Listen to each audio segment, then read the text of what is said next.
Oke, di video kali ini kita akan bahas indikator lagi ya teman-teman ya. Jadi indikator yang kita bahas hari ini adalah Bankai teman-teman ya. Jadi langsung aja kita masuk ke videonya. Yang pertama teman-teman, kita akan ganti dulu candlenya menjadi Heikin IC ya. Oke, Heikin IC, kemudian indikatornya kita cari yang namanya Bankai teman-teman. Bankai. Nah, di sini kita cari yang punyanya hit rate ya. Kita klik, kemudian dia akan muncul seperti ini ya teman-teman ya. Untuk settingannya saya taruh belakangan karena teman-teman harus tahu dulu cara open posisinya seperti apa ya teman-teman ya. Nah, untuk trade-nya tersendiri ya teman-teman ya, di sini kita akan open posisi di close candle ya teman-teman ya. Di close candle perbandingannya 1:1 teman-teman. Oke. Kemudian di sini kita open sell.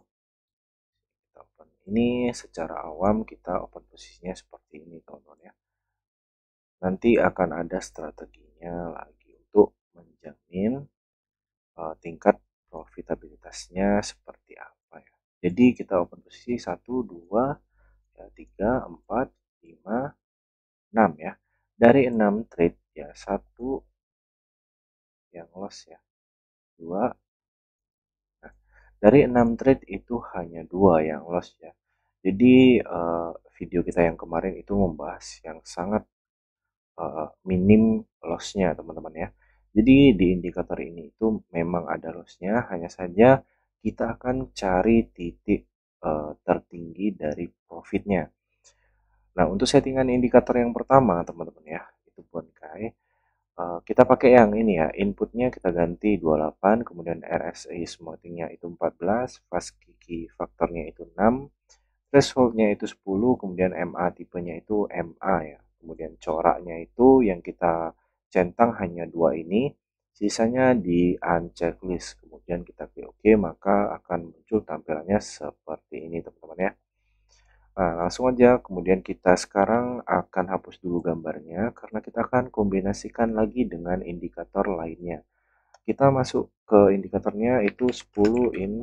Nah, ini ya. 10 in 1 ya, teman-teman ya. Punyanya Himasu, teman-teman ya. Di sini different moving average ya, karena kita membutuhkan MA ya. Jadi karena kalau misalkan kita gunakan yang gratis itu MA-nya hanya terbatas, teman-teman ya. Jadi kita klik MA di sini, nanti akan muncul seperti ini, teman-teman ya. Saya akan tampilkan. Nah, ini teman-teman ya. Ini harus kita setting terlebih dahulu. Kita masuk ke settingannya. Di sini kita kalau yang default teman-teman ya, yang default itu hanya satu kecentang ya. Di sini teman-teman ganti 21 ininya MA, kemudian yang MA2 itu pakai yang SMA periode 200. Kemudian untuk coraknya teman-teman sesuaikan dengan latar teman-teman sendiri ya. Jadi kalau saya menggunakan latar hitam itu saya pakai yang warna kuning agar lebih jelas. Kemudian MA2-nya itu saya gunakan yang berwarna putih agak tebal teman-teman ya. Jadi biar lebih jelas ya. Nah, setelah kita setting teman-teman ya, cara open posisinya cukup simpel teman-teman ya. Jadi untuk open posisi buy, teman-teman ketika kriteria open buy ya, abal-abal antara long dengan short ini harus berada di atas atau bawah MA ini ya teman-teman ya. Jadi kalau kriteria open sell ya, candle ini ya, candle berjalan ini yang ada indikator indikator shortnya ini ya, itu harus berada di bawah MA200 dan MA21 teman-teman ya. Jadi antara SMA dengan MA ini harus berada di atas untuk kriteria open sell ya. Kriteria open sell. Untuk kriteria open buy teman-teman ya, kita akan cari di sini ya. Dia posisinya seperti ini. Oke, kemudian kita bisa kecilin stop loss-nya ya. Kita pasang stop loss di bagian MA-nya, teman-teman jangan terlalu tinggi. Nah, dari dua trade ini teman-teman kita udah profit ya. Jadi bisa dibilang ini indikator sangat worth it ketika kita gunakan tambahan indikator lainnya. Lanjut teman-teman ya. Nah, untuk kriteria open buy itu kebalikan dari open sell ya. Jadi MA200 dengan MA21 itu harus ada di bawah ya teman-teman ya. Di bawah dari candle kita nemu di sini ya teman-teman ya. Kriteria open posisi buy. Sangatlah simple teman-teman ya, sangat simple. Hanya menunggu momen saja teman-teman ya. Sini. Sini open buy. Nah, nanti teman-teman ya, kenapa saya bisa pilih di antara sini bukan yang di sini-sini ya? Karena saya tahu di mana letak entry dari momen-momen seperti ini teman-teman ya. Nah, untuk menghindari teman-teman yang masih belum bisa membaca market atau melihat arah market ya, terjadi titik pemantulan di antara support resisten ya, saya akan bantu dengan satu buah indikator lagi teman-teman ya. Jadi indikator itu indikatornya seperti ini teman-teman ya. Jadi saya akan buka indikatornya. Nah, indikatornya namanya itu adalah cande teman-teman ya. Nah, ini teman-teman ya. Osilator momentum cande. Kita akan setting terlebih dahulu. Kita klik dua kali di sini ya. Atau enggak? Nah, jika kita klik dua kali teman-teman ya, di inputnya ini kita ganti 45, kemudian sumbernya itu HLC3 teman-teman ya.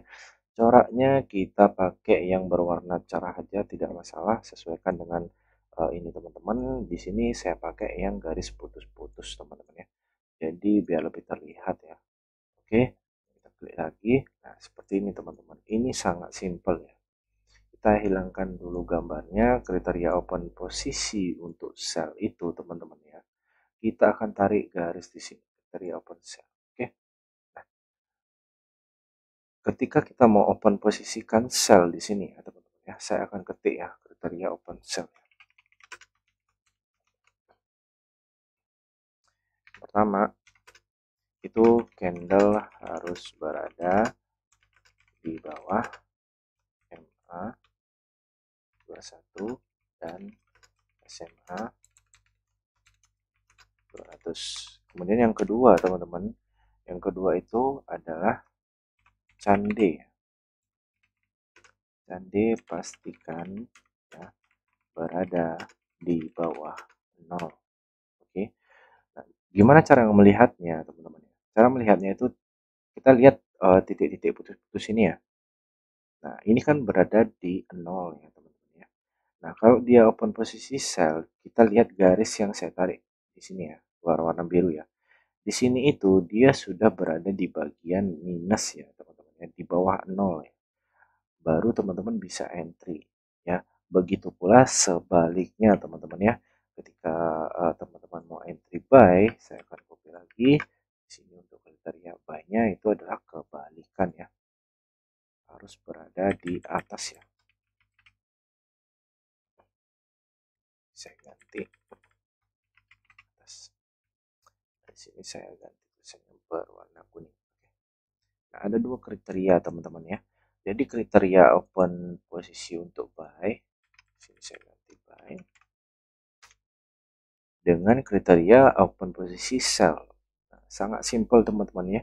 Sellnya kita udah dapat di sini ya. Kita akan cari lagi untuk kriteria open posisi buy. Nah, di sini saya akan cari yang simple ya. Di sini teman-teman ya, di sini dapat ya. Kriterianya kita lihat ya. Kita tarik garis di sini teman-teman ya, di candle yang ada ini. Nah, teman-teman lihat sendiri. Di sini ya, di bawah sini. Oke. Bisa di ini teman-teman ya. Di bawah sini ini sudah berada di atas 0 ya teman-teman ya. Kalau dia misalkan masih di sini teman-teman ya, ini tidak valid ya teman-teman ya. Dalam artian gini. Tadi kriteria open sell. Saya akan tarik dulu open sell yang valid ya teman-teman ya. Yang tidak valid ya. Di sini kan ada short ya. Di sini ada garis short ya. Bentar, saya pindahin dulu. Oke. Nah, kriteria open posisi sell ya. Candle harus berada di bawah MA21 dan SMA 200. Ini sudah berada di bawah. Kemudian yang kedua, candle pastikan yang cande ini ya, garis yang putus-putus ini ya, cande berada di bawah 0. Kita lihat di sini itu candenya tidak berada di bawah 0. Ya, ini titik-titik ini 0 ya. Melainkan dia berada di atas. Validkah ini? Tidak valid, teman-teman ya. Jadi di sini itu tidak valid, oke? Kemudian di sini untuk kriteria open posisi buy, apakah valid? Kita tarik lagi kriteria open posisi buy. Di sini mungkin satu kali open posisi teman-teman bisa cari tahu lagi ya. Karena terbatasnya waktu teman-teman, jadi saya juga ada kegiatan. Nah, kemudian untuk posisi buy di sini ya, kan sell teman-teman ya. Di sini buy. Candle harus berada di atas MA21 dan SMA 200. Ini kriteria masuk nomor satu. Kemudian yang kedua, candle pastikan berada di atas 0 ya. Teman-teman bisa lihat sendiri ya. Di sini candlenya itu berada di atas 0 ya. Ini garis yang ini ya, garis yang ini berada di atas 0 dan kita bisa open posisi. Kita akan random lagi satu ya teman-teman ya untuk kriteria open buy sebelum kita tutup videonya ya teman-teman ya. Nah ini teman-teman, ini bisa kita lihat sendiri. Kalau misalkan seperti ini, teman-teman skip aja ya, karena dia berada di titik 0, bukan di atas 0. Oke, itu loh teman-teman ya. Sangat simple teman-teman ya, sangat simple banget teman-teman. Kita tunggu, kita akan lihat. Nah ini teman-teman ya, di sini oke, di sini kita ketemu sinyal buy ya. Kita tarik garis di sini. Nah, kriteria yang pertama, dia harus berada di atas garis MA dan SMA ya. Kemudian di sini itu sudah berada di atas 0 ya teman-teman ya. Candinya itu beratas 0. Kita bisa open posisikan buy. Oke. Nah, sangat simple teman-teman strateginya dan bisa digunakan di bawah time frame 15 ya. Karena indikator ini tidak cocok digunakan di time frame panjang ya. Oke, itu aja video penjelasan hari ini teman-teman. Semoga bermanfaat. Next saya akan review indikator-indikator terbaru dan memiliki tingkat profitabilitas yang cukup memuaskan. Oke. Terima kasih sudah menonton. Jangan lupa like, comment, dan subscribe. Kalau ada pertanyaan silahkan chat di kolom komentar atau chat di grup Telegram ya teman-teman ya. Karena di grup Telegram saya memang jarang aktif, cuman kalau ada pertanyaan saya usahakan akan jawab semuanya. Oke, sampai ketemu di video berikutnya. Bye-bye.